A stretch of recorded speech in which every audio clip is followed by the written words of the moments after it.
Welcome to the Franchise Freedom Podcast, where you can escape the corporate trap through franchise ownership.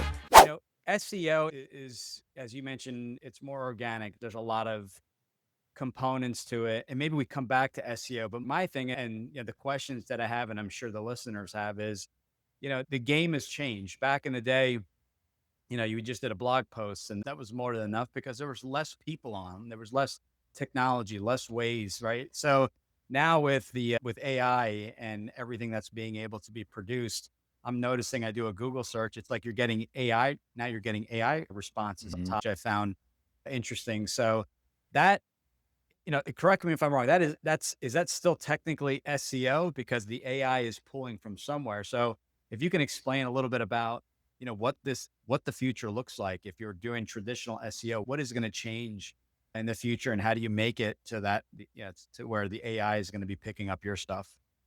Yeah, I've been doing this for 15 years. I say 15 years because I haven't done the math to know exactly how many years. I probably should do that one day, but definitely over 15 years if I were to look back. And search engines have changed. When I first started this, there wasn't even Google. There Right. wasn't even Google. There's Yahoo, there's AOL, which people may not even heard of. There's search engines have evolved over time. Now, Google ends up becoming the 800-pound gorilla literally overnight.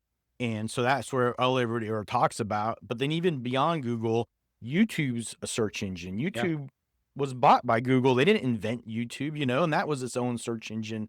DuckGo is a search engine, obviously Microsoft and now Bing. Over the years I've been doing this, search engines have came and went, and there's new search engines, even going to Instagram's a search engine. You're looking, usually when you're investigating and trying to find either a brand or somebody interesting you want to listen to, or even like a podcast, people go to the search engine of podcast, research franchise podcaster, right? Or franchise information, and they want to find the podcasters talking about franchise stuff because they have interest in that. So all these things are search engines and they follow a very similar pattern.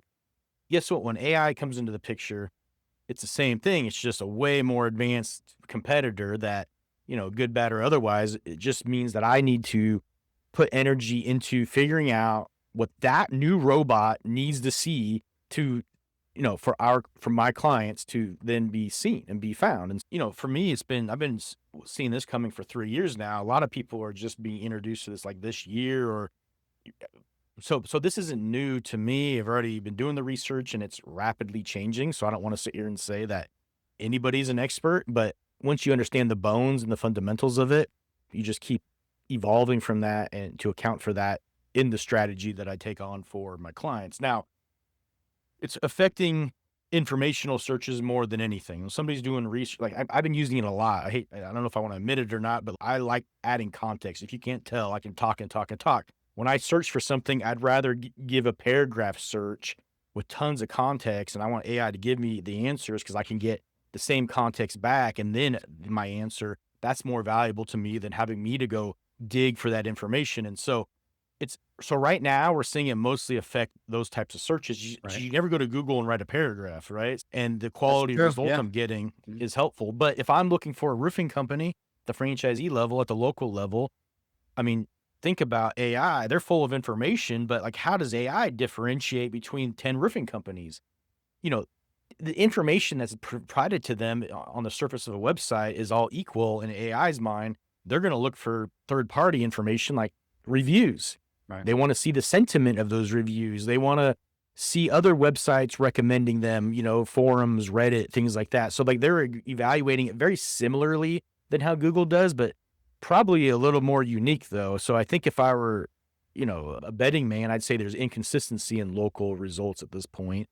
And that's what I have to navigate is I could be following the same strategy for 20 franchisees and I might have 20 different results where right now I have a very similar result. So that's where I have to overcome, but it's because it's just such a new place to go into. There's no clarity on consistency that I can follow. I need patterns to then create a strategy to consistently win. Right. And that's where it seems to be changing rapidly but the bones are there, still not quite seeing the patterns that I need to know exactly what to do. I mean, admittedly, I'm not going to sit here like other marketers claim they're AI experts at this point. It's all BS. It's moving too fast, but we're still smart enough people to move with it. It's just constantly chasing at this point. At Gotcha. least that's how I feel. Yeah, it's an evolving thing, and I feel, it's just you're constantly learning things. If I fi once you figure it out, it's changing, but I guess if you learn anything is just to evolve with it. It's not stagnant. It's not, you're constantly having to improve. You're on page 1 day, this week, and that you may be at page 20 if you're not keeping up. So, That's why you have to love what you do, because then what I do, I love it. I love the challenge of learning. I've been doing it for 15 years for a reason. This isn't new. It's just a different version of what I experienced. And if you don't love this, if you're doing this as a job, you're not going to always be interested in this type of stuff to continue to learn. So I think that's maybe where I might have an advantage over other people is I can't help it. AI is changing the game, requiring a broader approach.